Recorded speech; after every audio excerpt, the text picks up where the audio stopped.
70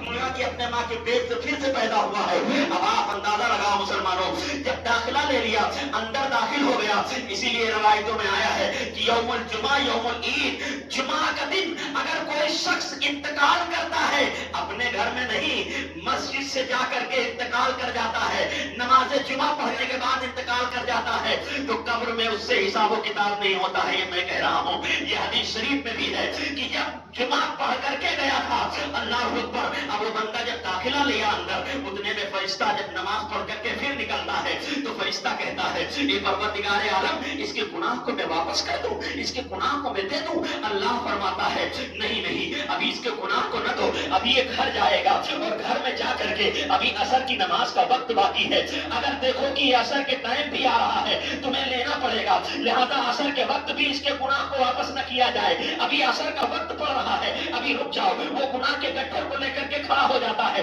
اتنے میں فرشتہ کہتا ہے، عصر کا انتظار کرتا ہے، عصر میں وہ بندہ آتا ہے اور آنے کے بعد نماز پڑھتا ہے، پھر اللہ سے کہتا فرشتہ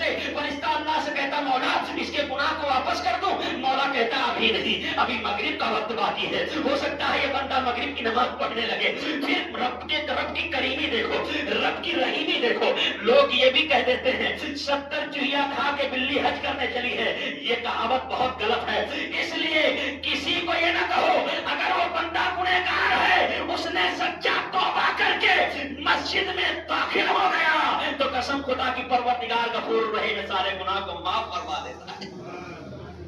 سارے گناہ کو معاف فرما دیتا ہے۔ اسی لیے تو اعلیٰ حضرت عظیم البرکت مجدد دین و ملت امام عشق و محبت فرماتے ہیں، کیا ارشاد فرماتے ہیں کہ جب ان کی بارگاہ میں تم جاتے ہو اور بیٹھ کر کے سجدہ کرتے ہو تو اللہ غفور رحیم معاف فرما دیتا ہے، اللہ اکبر، پھر مغرب کا انتظار کرتا ہے، پھر عشاء کا انتظار کرتا ہے، پھر فجر کا، یہاں تک کہ 5 ٹائم کی وہ جب نماز پڑھنے لگتا ہے تو اللہ دوسرے جمعہ کو کہتا ہے اے فرشتے، میں نے دوسرے جمعہ کو اس کا انعام عطا کیا ہے، اب اس کے گناہ واپس نہ کرنا، اب میں نے اس کو پاک و شفاف کر دیا ہے، اب جب یہ مرے گا تو اس کی قبر میں رحمت و انوار کی بارشیں ہوں گی،